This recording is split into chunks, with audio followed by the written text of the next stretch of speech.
Welcome to another episode of China Update, where I provide you with the most up-to-date political, economic, and geostrategic analysis on the world's number 2 economy. My name is Tony.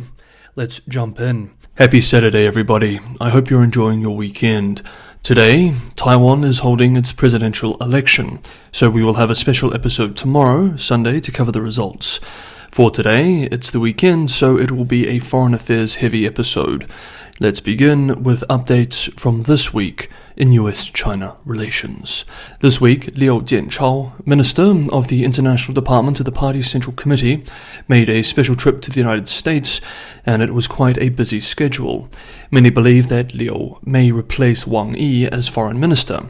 We remember that Wang has filled the role as a temporary fix to the sudden removal of Qin last year. Quote, Liu, a member of the Central Committee, is the right age to take over as foreign minister and then be in a position to succeed Wang as director of the Chinese Communist Party Central Committee Foreign Affairs Commission and join the Politburo at the expected 2027 21st Party Congress. Liu's trip is also interesting in what it shows about the elevation of the party's once secretive International Liaison Department, now renamed the International Department in Global Diplomacy. End quote. At the beginning of the trip, on Tuesday, he gave a talk in excellent English at the Council on Foreign Relations in New York City.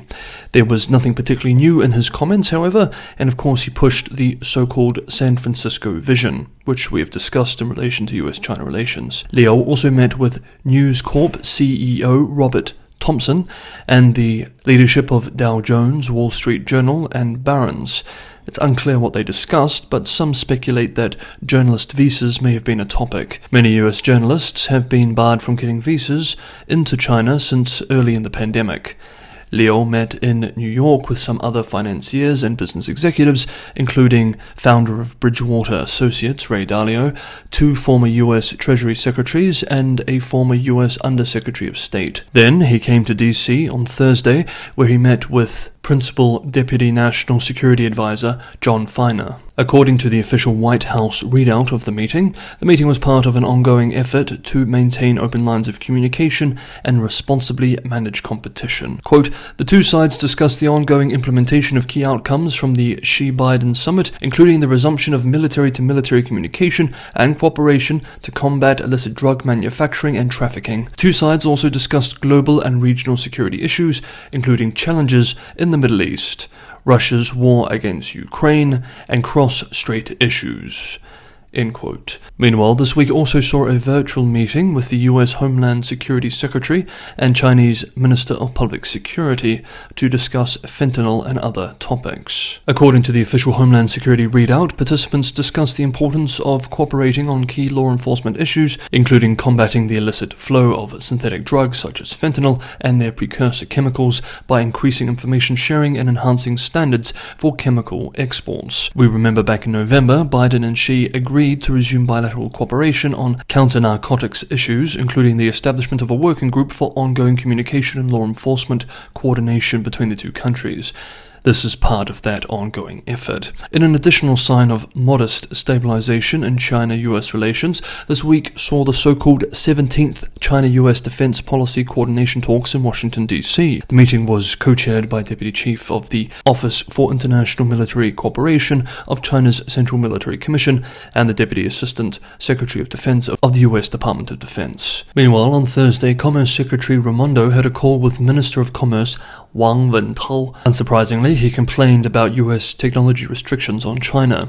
He also expressed, quote, grave concerns, end quote, over the U.S. move to pressure Dutch company ASML Holdings, NV, to expedite the halt of some lithography machine exports. U.S. outlet Bloomberg had previously reported that ASML cancelled shipments of some of its high-end products to China at the behest of the U.S., weeks before export bans on these machines were due to come into effect. Indeed, this week, a spokesperson for the PRC Ministry of Commerce expressed, quote, The US side has instrumentalized and weaponized export controls and even bluntly intervened in normal trade between enterprises and other countries, which China firmly opposes. We urge the Dutch side to respect the spirit of contracts, support enterprises in conducting trade in compliance with regulations, and maintain a free, open, just, and non-discriminatory international trade environment. China will closely follow the development and impact of the issue and take notice of the issue and take necessary measures to firmly safeguard the legitimate rights and interests of Chinese companies." End quote. In his call with Raimondo, Wang also raised the issue of current efforts by her department to survey American firms across industries to determine how deeply reliant they are on Chinese-produced chips. Bloomberg has also recently reported that US officials are considering imposing tariffs on low-priced chips from China. Interestingly, on this particular subject, according to a recent research note from Barclays, analysts published this week, China's chip output may double in 5 to 7 years. Quote, "materially more than the market expects." End quote. This is part of Beijing's efforts towards greater technological self-sufficiency, exactly the reason why it is pushing so hard for the US to relax restrictions, as these curbs have retarded this goal. The Barclays report says that most of the additional capacity could be added in the next 3 years, based on an analysis of 48 chipmakers with plants in the Chinese mainland. Most of the additional capacity will go to producing chips using older technology, legacy semiconductors at 28 nanometers and above. Of course, no conversation about chips would be complete without the role of Taiwan. And the wild card in US-China relations, of course, will be the results of the election taking place today. I hope you're enjoying today's episode. If you're getting some value from this episode, I only have one ask. That is to like and subscribe. This is the primary way in which this channel grows. The main way it is shown to new people is if the algorithm is happy, and that means likes and subscribes. For anyone who wants to help keep the channel financially sustainable, which allows me to continue doing this every day, open and free for all, Patreon and Buy Me a Coffee links are in the description below. My commitment has been a channel open to all that is reliant primarily on subscriber support rather than corporate sponsorship, and with your assistance, I know I can keep it that way. Thank you so much, everybody, for the ongoing support. For the second half of today's video, we cover several salient developments in geopolitics, diplomacy, and foreign affairs for China. At the beginning of the week, China's top diplomat, Wang spoke at the so-called 2023 International Situation and China's Foreign Affairs Seminar.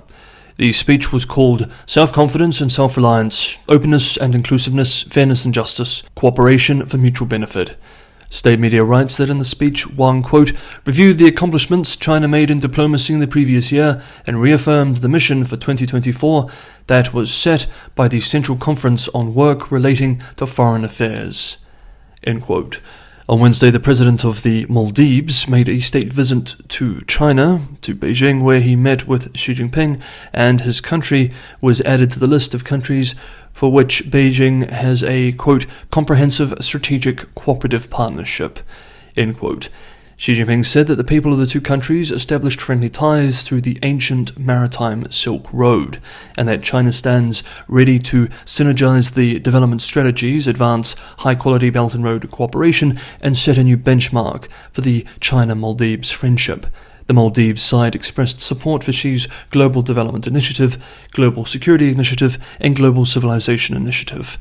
The visit was fruitful, with 20 key agreements being signed, including a Memorandum of Understanding on the Belt and Road Initiative, an action plan, quote, for building a China-Maldives Comprehensive Strategic Cooperative Partnership 2024 through 2028, end quote, and a MOU on, quote, news cooperation between Public Service Media and Republic of Maldives and Xinhua News Agency of the People's Republic of China.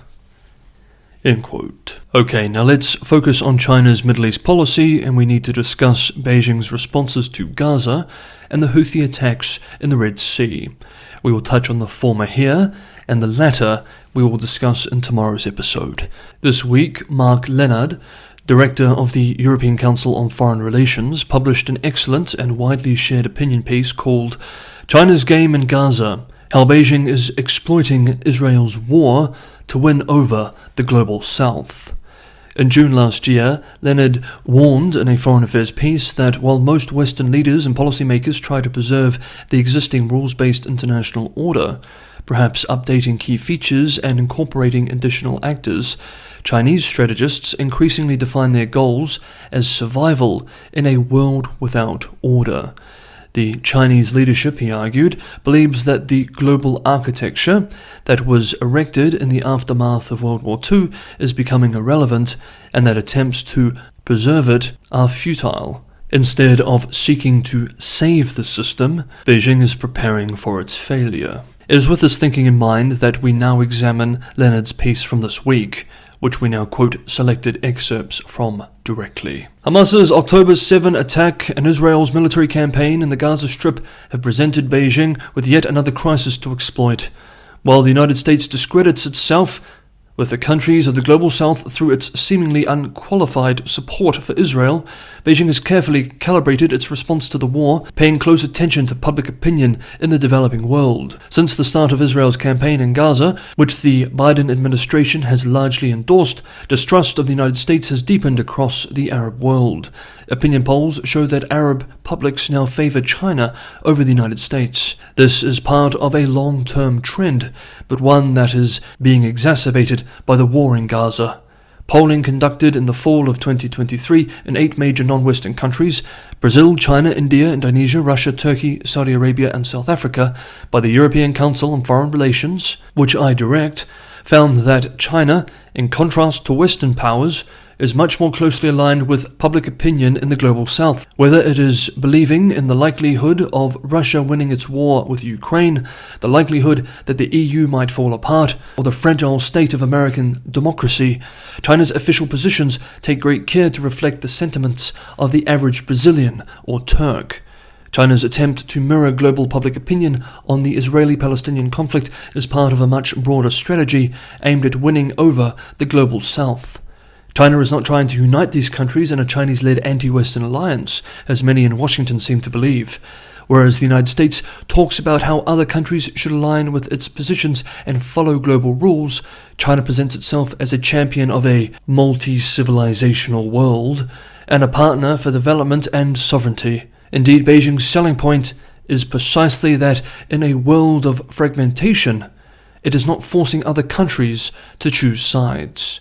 China's attempt to mirror global public opinion on the Israeli-Palestinian conflict is part of a much broader strategy aimed at winning over the Global South. With every civilian casualty from an Israeli airstrike, the West's arguments in defense of the rules-based order ring hollower in the Global South. This could have enduring consequences for Ukraine, which derives the legitimacy for its struggle from the order-breaking nature of Russia's aggression. And if, at some point in the future, she makes the fateful decision to invade Taiwan, he will surely hope that his stance on the Gaza war has made it more likely that the Global South will line up behind Beijing, rather than Washington.